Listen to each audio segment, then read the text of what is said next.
Cars. Cars, the ultimate human hater, is the main antagonist of JoJo's Bizarre Adventure Part 2, Battle Tendency. He's a pillar man, just better humans, and also the maker of the stone masks, who seeks this really cool gem to become the ultimate life form, removing all of his weaknesses. In this form, his body automatically adjusts instantly to whatever threat there is, allowing him to endure magma, vacuum, and literally anything else. He can control his biology at his own whim, generating wings for flight, claws, or even autonomous organisms out of his flesh. His original form lets him create razor blades faster even than the eye unaided may perceive. Cars is also in command of Hajun, so he is impervious to the mask's vulnerabilities. Here's a bunch of other stuff he can do. He can never grow old, can take any ability from animals, has a grip of more than 900 kilograms per square centimeter, insane speed, quick regeneration, and is built like an actual Greek god. His senses perceive heat, pressure, and microscopic detail, and his super genius intellect, with an estimated IQ of 400, enables him to master whatever capability instantly. So, basically, he just can't be killed at all on Earth, although he does have one weakness, his ego. Also in the novel, Cars has several stands like this one, that one, and also this one.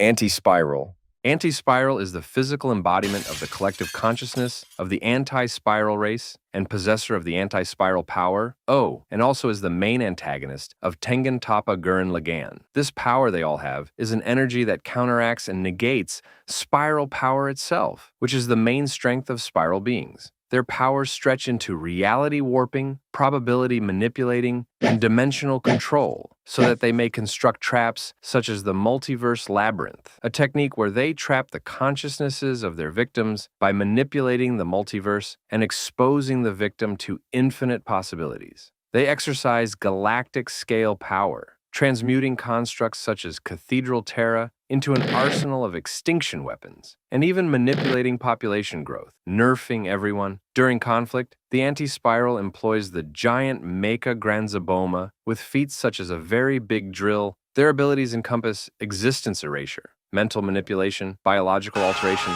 regeneration, stretchiness, and attacks over multiple timelines. Anti-spiral may also replicate enemies' abilities so that he is virtually invulnerable. So, kids, the only thing that can beat this is the indomitable human spirit.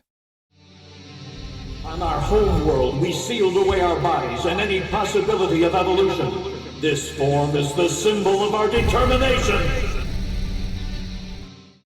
Yhwach. Yhwach, the lad rocking that World War I general mustache, is the overarching antagonist of the Bleach Thousand-Year Blood War arc. He is the monarch of the Vandenreich, the father of the Quincy, and the son of the Soul King. Yhwach presents a desperate, grief-driven madness, believing the life-death cycle is a source of suffering that must be eradicated. Yhwach is objectively the strongest character in Bleach, wielding such abilities that make him basically invincible. Distributing fragments of his soul, he's able to strengthen noobs and regain their power upon death, increasing his own weightlifting simulator level. Through his blood, he grants shrift to his Sternritter, reclaiming those abilities when they fall. His Auswalen strips or redistributes Quincy's power, even resurrecting the dead. And now his ultimate ability, the Almighty, which allows him to nullify any power he knows by having it render itself powerless against him, making most conventional attacks ineffective. Yhwach, with his dumb fucking mustache, can dominate existence itself. I've stolen it. Your black is mine now. Mereum. Mereum is the most powerful offspring of the Chimera Ant Queen and the main antagonist of the Chimera Ant arc of Hunter x Hunter. He begins as a merciless and arrogant ruler who only values strength above all. How original, however. Through his bond with Komugi, he slowly develops empathy and a deeper understanding of humanity, rather than viewing them as just food. Character development aside, his strength is horrifying. Mereum possesses tremendous physical strength, capable of tearing through defenses with ease, and his durability allows him to withstand devastating attacks, including Netero's most powerful techniques. His speed and reflexes are bizarre, to say the least, enabling him to strike faster than opponents can see coming with their eyes, while his flight grants him unparalleled mobility in combat, so he practically excels in every avenue physically. Oh, it only gets better, don't worry, fam. Because after absorbing Yuppie and Poof, his power evolves even further, enhancing his aura to the point of rivaling entire militaries, becoming a single-man army basically. Alongside his physical prowess, Mereum's intelligence and tactical insight are exceptional, but that does not change the fact that he looks like a turtle. I want you to think as hard as those puny brains of yours can manage. Have you ever spared a pig or a cow because it begged you for its life? The Beyonder. The Beyonder is one of the main antagonists of the Marvel Universe and has an award-winning smile. Look at those pearly whites. He is one of the universe's most mysterious and powerful supervillains, who was originally conceived as a being outside of the multiverse, who is unaware of his true nature and causes havoc with his reality-warping powers. His origin may never truly be known by any mere mortal, unfortunately. What is fortunately known is that he is from an enigmatic, higher-dimensional race of these ugly-looking Ben 10 aliens, called the Beyonders. The Beyonder represents an almost incomprehensible power, a creature whose very existence warps the meaning of power itself. His reality challenges mortal understanding, lying beyond even the frameworks under which gods and cosmic elements abide. I swear, most of these guys on the list just bully gods. Can you even call yourself a god when you can get trampled by some smiling guy who looks like Gary Glitter? His powers of reality warping extend far beyond the manipulation of matter or energy and reach even into the fabric of existence, giving him the to bring forth, destroy, or rewrite entire galaxies on a whim. When he's bored on a Tuesday, or casually pushing back Galactus on a Wednesday, bringing back death itself on a Sunday, and creating new galaxies through the ashes of desolation on a Monday. Still, what makes him most unnerving is not so much the scale of his powers, but the randomness behind them. With intentions frequently spurred by curiosity or a will to understand humankind. Think of me as one from beyond. Call me the Beyonder. Gilgamesh.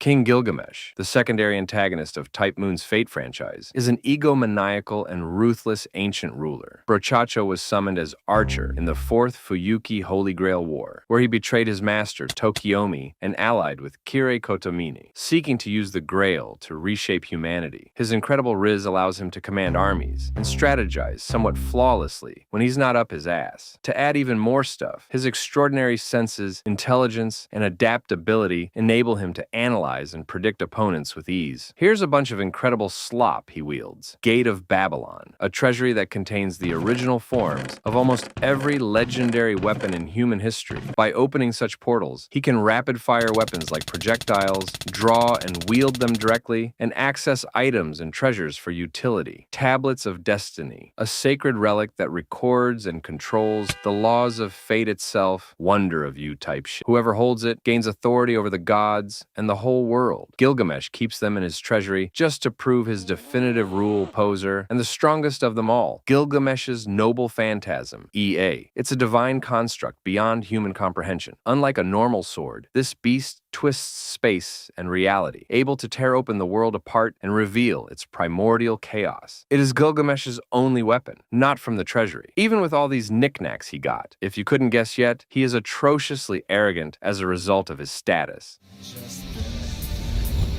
Now awaken, Ea! A stage worthy of you has been set! Nyx.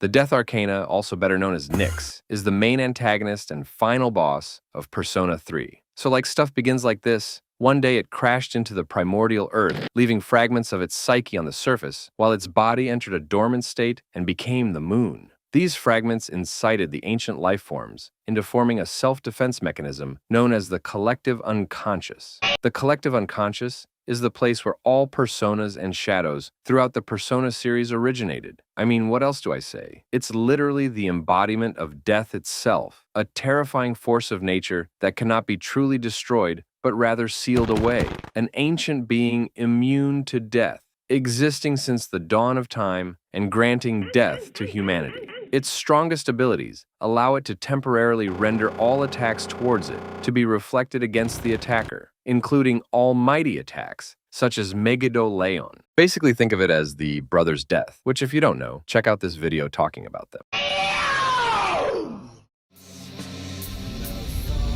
The moment man devoured the fruit of knowledge, He sealed his face. Hajun.